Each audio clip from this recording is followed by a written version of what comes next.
My sister said it so casually that at first I thought I'd misheard her.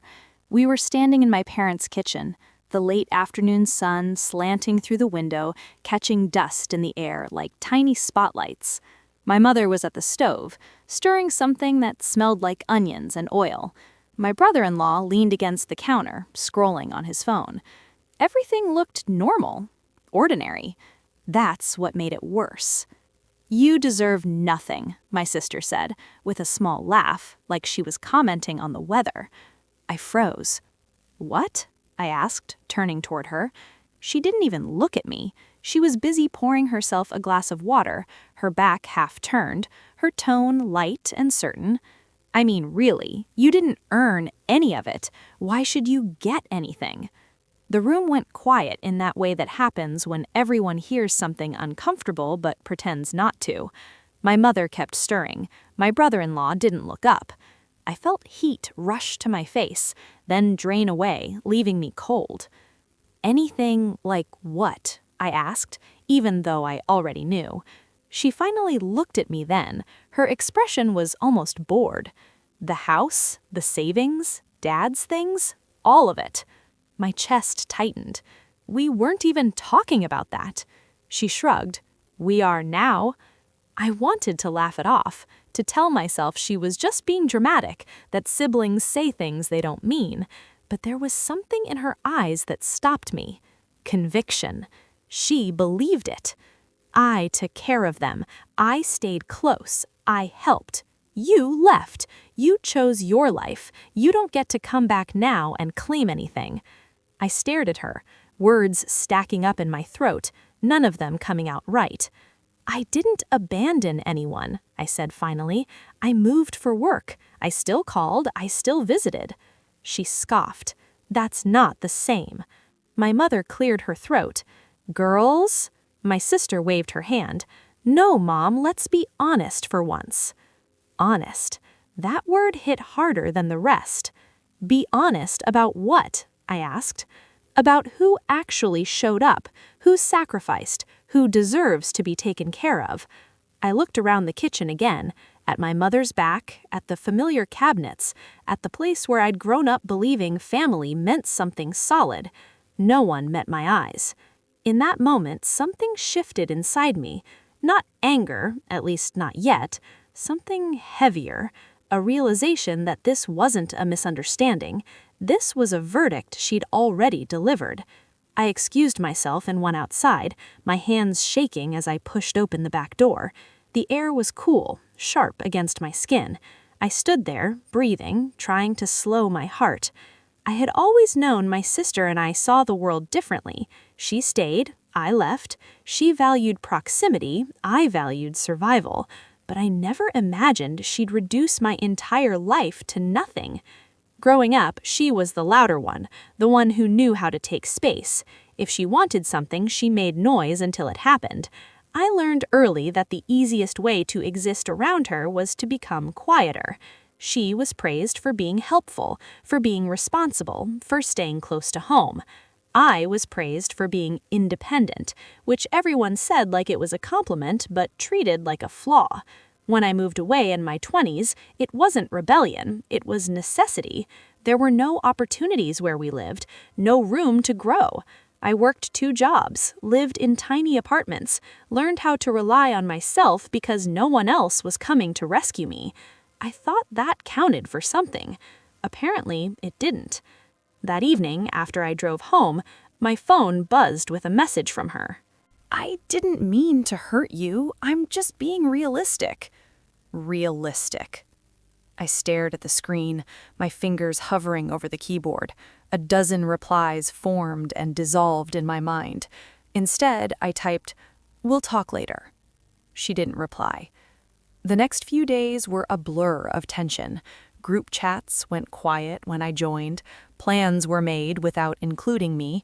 I could feel the shift, like a subtle exile no one announced.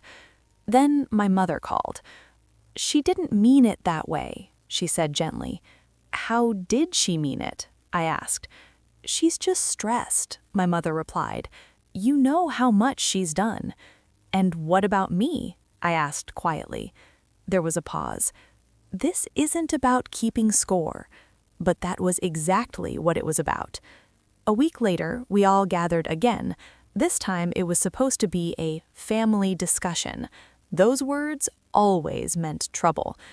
We sat around the dining table. My sister across from me, arms crossed, expression firm. My parents at either end, looking tired before the conversation even began. "We need to talk about the future," my father said. My sister nodded eagerly. "I've already put a lot of thought into it." Of course she had. She laid it out calmly, how she'd handled appointments, how she'd managed bills, how she'd been there day after day. And because of that, she concluded, it only makes sense that things stay with me. I waited for someone to object, to say something. No one did. "And me?" I asked, my voice steadier than I felt. She looked at me with something close to pity. "You'll be fine. You always are." That hurt more than outright cruelty. "So that's it?" I asked. "I deserve nothing?"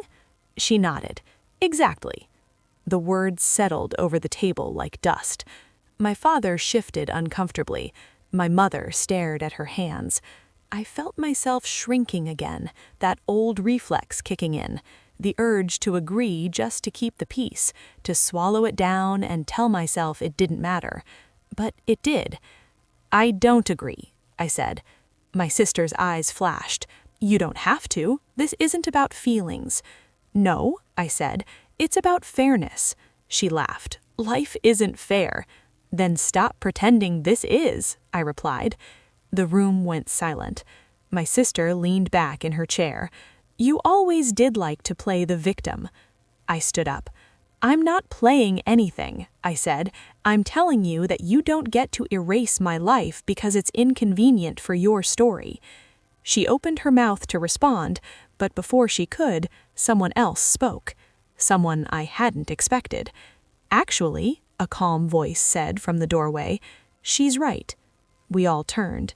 Standing there was my uncle, my father's older brother, quiet, observant, the one who rarely spoke at family gatherings and never got involved in arguments.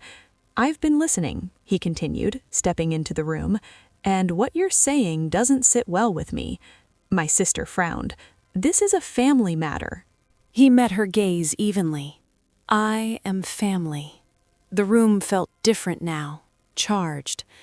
"You don't get to decide someone's worth based on convenience," he said. "And you certainly don't get to declare that she deserves nothing." My heart started pounding. My sister scoffed. "With all due respect, you don't know what you're talking about." He smiled slightly. "I know more than you think." Everyone was watching him now. "I've seen what she's done," he continued, nodding toward me. "I've seen the sacrifices she made when no one was paying attention. Just because she didn't do it loudly doesn't mean it didn't matter." I felt tears prick my eyes. I hadn't realized how badly I needed someone to say that. My sister opened her mouth again, but he raised a hand gently. "You've been very good at showing up," he said to her. "But showing up doesn't give you the right to erase someone else." Silence fell over the table. For the first time since this started, my sister looked unsure. And in that moment, I realized something important. This wasn't over. Because when my sister claimed I deserved nothing, she never imagined that someone unexpected would step forward, and she had no idea what that would change. The room didn't recover quickly from my uncle's words.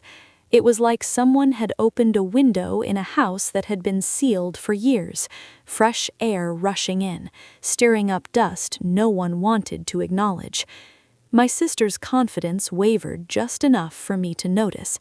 Not collapse, not retreat, but crack. "That's not fair," she said finally, her voice sharper now. "You don't see what I deal with every day." My uncle didn't raise his voice. That made it worse for her. "I see effort. I also see entitlement. Those aren't the same thing."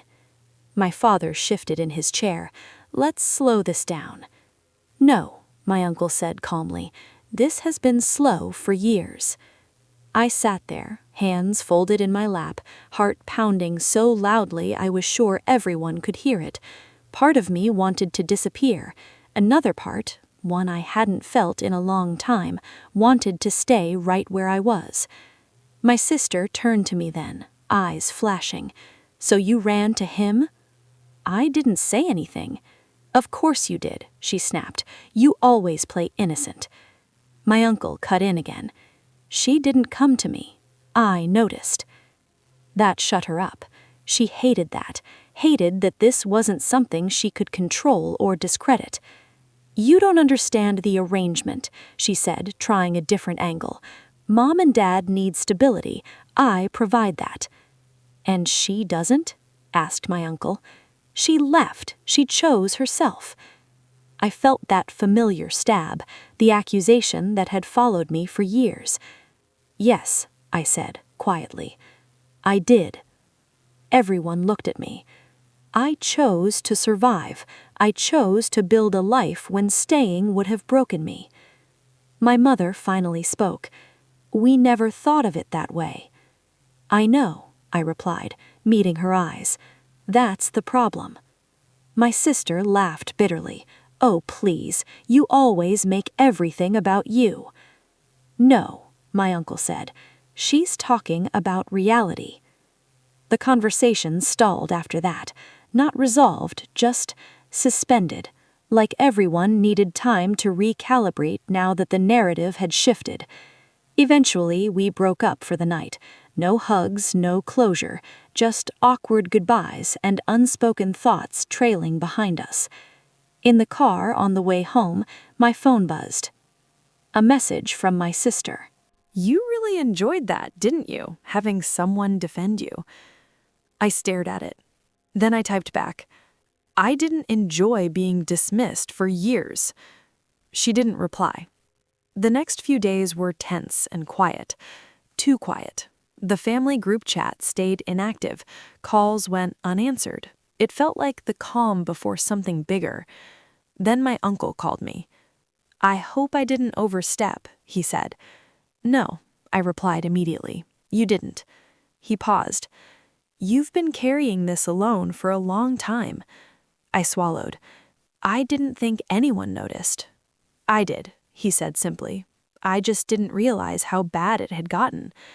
We talked for a while about the past, about how dynamics form and harden without anyone meaning for them to, about how easy it is to confuse visibility with value. "You know," he said near the end of the call, "your sister learned early that proximity equals power." "And I learned that distance equals survival," I said. "Exactly," he replied. "Neither is wrong, but one doesn't erase the other." After we hung up, I sat in silence, letting that settle. Distance equals survival. I'd never heard it put that way before. A week later, my parents invited me over again. Just me this time. My sister wasn't there. "We need to talk," my father said, gesturing for me to sit. I braced myself. "We didn't handle that well," my mother said softly. "We let things go too far." I waited. "We didn't realize how excluded you felt," my father added. "I told you," I said gently, "over the years, just not loudly." My mother's eyes filled with tears. "We thought you were strong." I was. That didn't mean I didn't need fairness. They exchanged a look. "We're not making any decisions right now, not without everyone being heard." Something loosened in my chest. That night, my sister showed up at my door, unannounced. I opened it to find her standing there, arms folded, jaw tight. "So," she said, "you win." I shook my head. "This isn't about winning." "It sure looks like it. Everyone's suddenly on your side." "I didn't ask for sides. I asked not to be erased." She scoffed. "You don't get it. I gave up everything." "Did you?" I asked quietly. "Or did you choose a role that gave you control?" Her eyes flickered. "You think you're better than me now?" she demanded. "No," I said. I think we made different choices, and neither gives you the right to say I deserve nothing." She looked away. "You left us. I left a situation, not my family." Silence stretched between us. "I'm scared," she admitted suddenly. That surprised me. "Of what?" I asked. "If I'm not needed," she said, voice low, "then I'm nothing." The irony hit hard. "I know that fear," I said softly. She laughed bitterly. "Of course you do." She didn't apologize, not really, but something shifted. Over the next few weeks, conversations resumed, slowly, carefully. Boundaries were tested, old habits flared. But the declaration that I deserved nothing never came up again, because now it couldn't. Someone had named it, witnessed it, challenged it, and I realized something important. When my sister claimed I deserved nothing, it wasn't really about me. It was about what she was afraid of losing.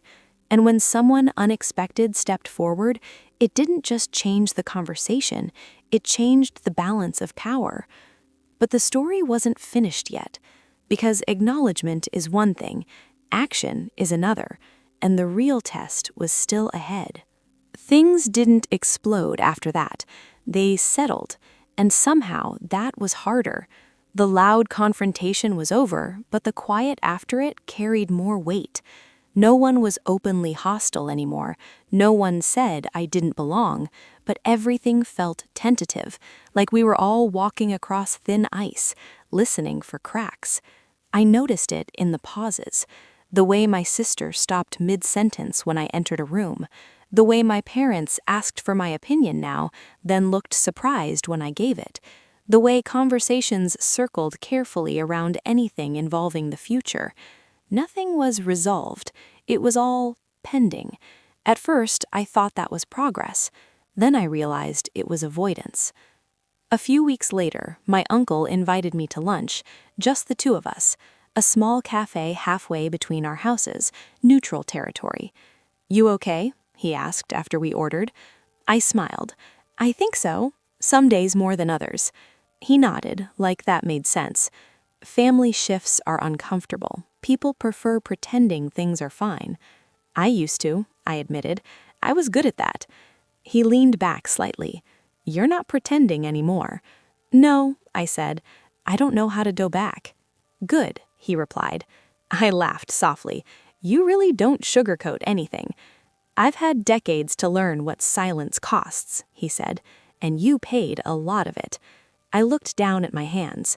I didn't even realize how much I'd accepted until she said it out loud. "You deserved nothing," he said, quietly, repeating her words. That kind of statement doesn't come from logic. It comes from fear. "Fear of what?" I asked, even though I had a feeling I knew. He met my eyes. Being seen as replaceable. That word landed heavily. I think she built her entire identity around being indispensable. If you matter too, the structure shakes. "So she had to make me smaller," I said. "Yes," he replied, "because if you deserved something, then what she gave wasn't exclusive." I exhaled slowly. "That makes sense. It still hurts." "Of course it does," he said. "Understanding doesn't erase impact." When we parted, he placed a hand on my shoulder. "You don't need to fight for a place at a table that was built without asking what you needed." That sentence stayed with me. A week later, the next shift came. My father called. "I've been thinking," he said, in that careful tone he used when he knew he was stepping onto fragile ground. "That sounds dangerous," I joked lightly. He chuckled, then grew serious. "Your uncle made a point about contribution not being measured only by proximity." "Yes," I said. "He realized something," he continued. "We relied on your sister because she was there, but we never asked what it cost her or you." I waited. "We took your independence for granted," he said. "Assumed it meant you didn't need anything." I closed my eyes briefly. "It didn't." "I see that now," he said. "And I'm sorry." The apology wasn't dramatic. It didn't fix everything, but it was real. "We're revisiting our plans," he added. "Nothing is finalized, but we want it to reflect reality, not convenience." "Thank you," I said, meaning it. When I hung up, I felt something unfamiliar. Relief mixed with caution, because change spoken aloud is one thing, change enacted is another. Then came the family meeting. Everyone was there this time. My sister sat across from me again, but her posture was different, less rigid, less combative, still guarded, but not armored. My father spoke first. "We're not going to decide anything today," he said, "but we are going to talk honestly." My sister nodded. "I've been honest." My uncle glanced at her. "Selective honesty isn't the same as truth." She bristled but didn't argue. "We need to address what was said," my mother added, "because it revealed something deeper." All eyes turned to my sister. She sighed heavily. "Fine, I shouldn't have said she deserved nothing." "That's a start," my uncle said. "But," she continued quickly, "I meant that I've carried the weight for years and no one noticed." "I noticed," I said softly. She looked at me surprised. "I just didn't know how to say it without making it worse, and you didn't know how to ask without feeling threatened." Her jaw tightened. "You make it sound simple." "It's not, but it doesn't have to be cruel." Silence filled the room. "I was afraid," she said finally, voice lower, "that if you mattered too, then everything I gave would feel wasted." There it was. "No," I said gently, "it just wouldn't be exclusive." She stared at the table. My father spoke. "Your effort matters, but so does hers, in different ways. And that difference doesn't cancel either out," my mother added. My sister looked up. "So what now?" Now, my uncle said, we stop using scarcity as a weapon. The conversation stretched on for hours. Pain surfaced, old resentments aired. Nothing was wrapped in a neat bow, but something critical happened. No one backed her claim anymore. The idea that I deserved nothing lost its oxygen. After that meeting, my sister didn't reach out for a while. Neither did I.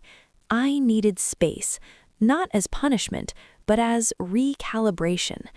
In that space, I started noticing how much I'd minimized myself for years, how often I preemptively shrank to avoid conflict, how easily I'd accepted being the low-maintenance one.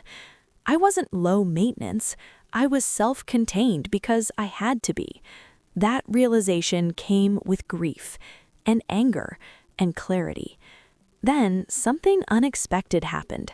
My sister called me. "I need help," she said, without preamble. "With what?" I asked cautiously. "I don't know who I am if I am not the responsible one," she admitted. I sat down. "That's not something I can solve for you," I said carefully, "but I can listen." She exhaled shakily. "I don't know how you did it, building a life somewhere else." I didn't know either. I just kept going. There was a long pause. "I'm jealous," she said quietly. I appreciated the honesty. "Of what?" I asked. "That you didn't need their approval to become someone," she said. I swallowed. "I wanted it, I just stopped waiting for it." We didn't become close overnight, but something softened. She stopped positioning herself against me. And then another unexpected shift. My uncle invited both of us to dinner. Neutral ground again. "I don't want to mediate," he said up front. "I just want you both to hear something." We listened. I've watched families tear themselves apart over inheritance, and I've watched others survive by deciding that legacy isn't just about assets, it's about how people are treated. He looked at my sister. "You are not losing value because she has some." Then he looked at me. "And you don't have to disappear to keep the peace." We sat there quietly, absorbing it. That night, as I drove home, I realized the story was no longer about who deserved what. It was about undoing a belief system that had convinced one of us to hoard worth and the other to relinquish it. And the most surprising part? The person who stepped forward didn't just defend me, he disrupted a pattern that had gone unquestioned for years. But the consequences of that disruption were still unfolding, because the real test wasn't in words or meetings, it was in what would happen next, when choices had to be made, and not everyone was ready for that yet. The shift didn't announce itself with drama. It arrived quietly, through changed behavior, delayed responses, and decisions that suddenly took longer than they used to. Where my sister once moved with certainty, she now hesitated. Where my parents once deferred automatically, they now asked questions. And uncertainty, I learned, can be far more unsettling than conflict. The first real test came sooner than I expected. My mother called one afternoon, her voice careful, almost rehearsed. "We're updating some paperwork," she said. "Estate documents, power of attorney, things like that." I already knew what this meant. "We want to do it properly," she continued, "with everyone involved." I closed my eyes. A few months ago, those words would have felt threatening. Now they felt necessary. "When?" I asked. "This weekend," she replied, "if you're available." "I am," I said. When I hung up, my hands were shaking, not from fear, but from the weight of what was coming. This wasn't theoretical anymore. This was structure, ink on paper, choices that couldn't be walked back with excuses.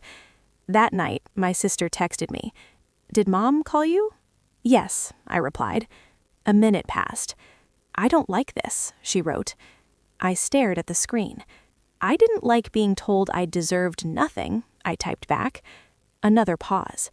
"I know," she replied. I don't know where I fit now." I considered that carefully before responding. "Maybe you don't have to fit into just one role anymore." She didn't answer.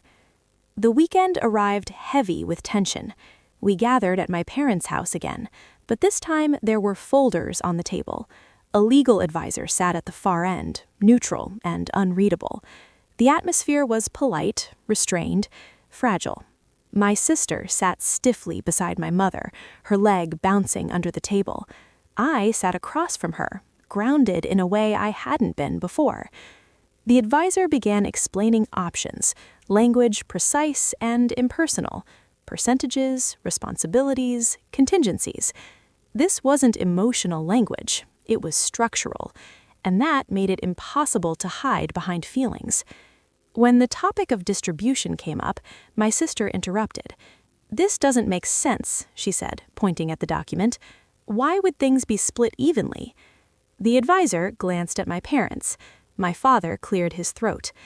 "Because," he said slowly, "both of you are our children." The simplicity of the statement landed like a quiet earthquake.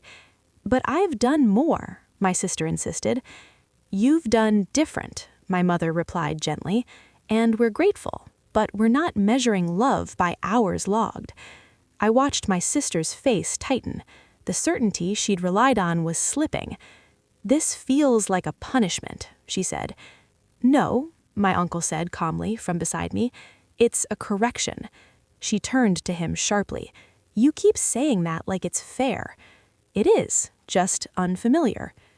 The advisor continued, outlining provisions that acknowledged caregiving without erasing equality.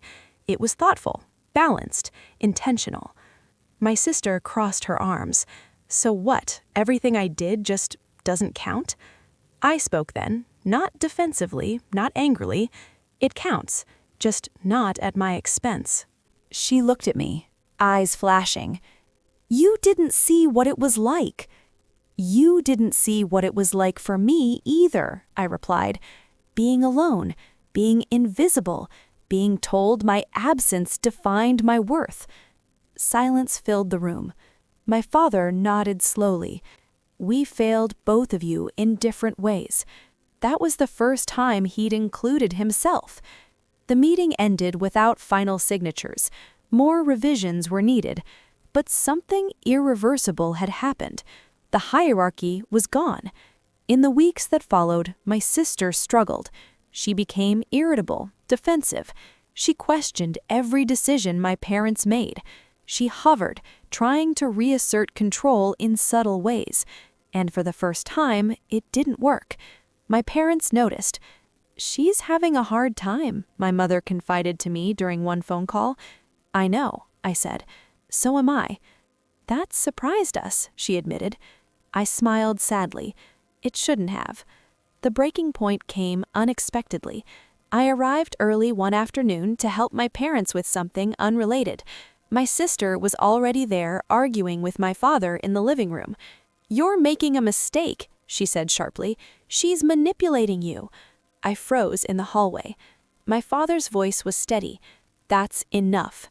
She swoops in now that things are changing, acts calm, acts reasonable." I stepped into the room. "I don't have to act," I said quietly. "This is just who I am when I'm not defending myself." She spun toward me. "You think you're better than me." "No," I said. "I think I'm done being beneath you." Her face crumpled for a split second before hardening again. "I gave up everything," she said, her voice breaking, "and now I don't even know why."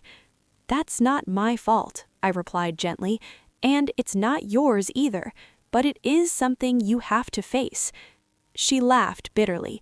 "Easy for you to say. You got freedom." I shook my head. "I paid for it." She stared at me, really looked at me, maybe for the first time. "You're not going to back down," she said. "No," I replied. "I'm not." She turned to my parents. "So this is it?" My mother stood. "This is balance." My sister grabbed her bag and left without another word. The house felt hollow after that. Later that night, my uncle called. "She's unraveling," he said. "I know, and I hate that." "Don't confuse compassion with responsibility," he said. "You didn't create this dynamic." "I know," I said again, "but I'm inside it." "You don't have to fix her," he reminded me. "You just have to stop shrinking." That night, I couldn't sleep. I thought about how families assign roles quietly, then punish you when you try to step out of them. How long I'd believed peace meant absence. How easily love becomes transactional when no one questions the system. The next morning, my sister showed up again. She looked exhausted, smaller somehow. "I don't know how to be here anymore," she said. I studied her face. The sister I'd competed with. The sister I'd feared. The sister who'd once said I deserved nothing. "You don't have to be anything," I said. "Just honest." She swallowed. "I'm scared that if I'm not needed, I won't be loved." I felt that echo in my chest. "That's not true," I said, "but I know why it feels real." She sat down heavily. "I don't know how to change." "You don't have to all at once," I replied. "Just stop trying to erase me to protect yourself." Tears slipped down her face. "I'm sorry," she whispered. Not perfect, not complete, but real. We sat there in silence, not reconciled, but no longer at war. And in that moment, I understood something crucial. The unexpected person who stepped forward hadn't just defended me. He'd forced a reckoning, one that was still unfolding, one that required everyone, including me, to learn how to exist without old protections. Because the final part of this story wasn't about paperwork or apologies. It was about what happened after the power shifted, and whether it would hold. The hardest part wasn't the confrontation, it was what came after, when there was no villain left to fight, no dramatic line to draw, no single moment to point to and say, that's when everything changed. Because what followed was quieter and far more revealing. After that morning, my sister didn't disappear. She also didn't transform into a gentler, self-aware version of herself overnight. What she did instead was something neither of us had ever learned how to do before. She paused. She stopped assuming, stopped narrating, stopped deciding outcomes before anyone else spoke. It was awkward, painfully so. At family gatherings, there were long silences where she would normally fill the space. She looked uncertain in a way I'd never seen before, like someone who had always known exactly where to stand, suddenly realizing the floor wasn't marked. And strangely, I didn't feel triumphant. I felt tender, because once the belief that I deserved nothing was stripped away, what was left underneath it was fear, old fear, fear she had mistaken for purpose. A month later, the paperwork was finalized, not with fanfare, not with speeches, just signatures, initials, and the quiet weight of permanence. My parents insisted on clarity, on balance, on written acknowledgement of caregiving that didn't erase inheritance, and inheritance that didn't invalidate effort. When it was done, my father sat back and exhaled deeply. "I wish we'd done this sooner," he said. "So do I," my mother replied. My sister said nothing. On the drive home, she called me. "I thought I'd feel angry," she admitted, "but I'd just feel empty." "That makes sense," I said. "You're grieving a role you didn't realize was costing you." "I don't know who I am without it," she said quietly. "You'll figure it out. You're allowed to." She was silent for a moment. "I really believed you didn't deserve anything," she said finally. "Not because of you, but because if you did, then I wasn't special." I closed my eyes. "That's a heavy thing to carry," I said. "I know," she replied, "and I'm sorry I put it on you. That apology, unadorned, unqualified, was something I never thought I'd hear. I accept," I said, and I meant it. Not because everything was healed, but because the truth had finally been spoken. Weeks passed. Life resumed its shape, but not its old rhythm. I noticed changes in myself first. I stopped preemptively explaining my choices, stopped justifying my absence, stopped shrinking my voice to keep others comfortable. When my sister slipped into old habits, I named it calmly. When my parents defaulted to her out of reflex, I didn't retreat. I waited. And slowly, the family learned something new. I was staying. Not out of obligation, not to compete, but because I finally had space to exist without being erased. The unexpected person, the one who stepped forward, never claimed credit. My uncle remained steady, observant, quietly present. He never positioned himself as a savior. He simply refused to let the lie stand. One evening, months later, I thanked him. "You didn't just defend me," I said. "You changed everything." He shook his head. "No, you were ready. I just spoke at the right moment." "I don't think I would have survived it without that moment," I admitted. "You already had," he replied gently. "You just didn't know it yet." The real shift came the day my sister made a choice no one expected. She announced she was moving. Not far, but far enough. "I need to learn who I am without being the default," she said. My parents were stunned. I was too. "But who will help us?" my mother asked. My sister looked at her, softer than I'd ever seen her. "We'll figure it out together, not just me." She turned to me then. "And not by pretending you don't exist." That was the moment I knew the story had truly turned, because the belief that I deserved nothing had shaped every interaction we'd ever had. It had justified control, silenced dissent, rewarded sacrifice without consent. And once it was dismantled, nothing could go back to the way it was. On her last night before the move, my sister and I sat on the porch, wrapped in blankets, the air cool and still. "I was so sure I was right," she said quietly, "that if I held everything tightly enough, I'd be safe." "And were you?" I asked. She shook her head. "No, I was exhausted." I nodded. Me too, in a different way. She looked at me. I don't want to compete with you anymore. I never wanted to compete. I just wanted to exist.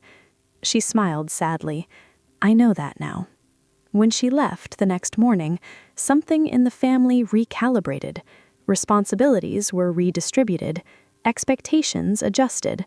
Conversations changed. There were growing pains, but there was also something new. Equilibrium. Months later, at a quiet dinner, my mother looked at me and said, I'm glad you didn't disappear. I met her gaze. I almost did. I know, and I'm glad you didn't. Driving home that night, I thought about the version of myself who had sat at that table months ago, hearing the words, "You deserve nothing," and wondering if they might be true. I wished I could reach back and tell her this. Sometimes people strip you of worth because they're terrified of losing their own. Sometimes the lie survives because no one interrupts it. And sometimes all it takes is one unexpected voice to expose what was always wrong. But the real power comes after, when you stop arguing for your value, when you stop accepting scraps, when you stop shrinking to preserve someone else's identity. My sister once claimed I deserved nothing, and for a long time, everyone let her believe it, until someone unexpected stepped forward, and after that, I stepped forward too. Not loudly, not dramatically, but firmly. And that made all the difference.